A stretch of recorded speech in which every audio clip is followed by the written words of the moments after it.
Soap serial वीरन जीवस जी नई update में तव्हां सभिनी दोस्तनि पिरी प्यारनि खे दिलवारनि खे मोहब्बती माण्हुनि खे ख़ुशि आमदीद। अॼु जी अपडेट आहे ज़बरदस्त दोस्तों।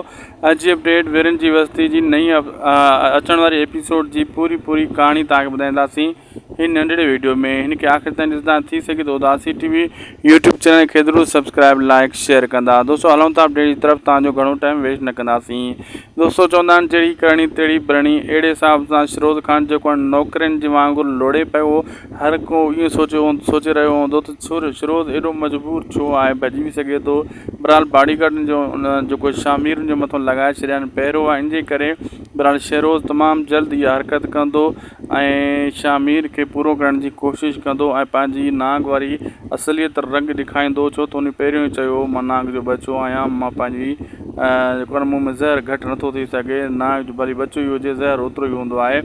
पर हू कोशिशि कंदो, ओॾो जेको आहे बेजार खान बि आहे ऐं अहिड़े हिसाब सां ड्रामो अञा कुझु क़िस्तूं ज़बरदस्त थियण वारियूं आहिनि, कुझु सीन बहितरीनु थियण वारा आहिनि। पोइ ॾिसजो त कीअं थो अणखण कमु थिए। असांखे ॾींदा इजाज़त, थी सघे त लाइक सब्सक्राइब शेयर ज़रूरु कंदा उदासी टीवी यूट्यूब चैनल खे।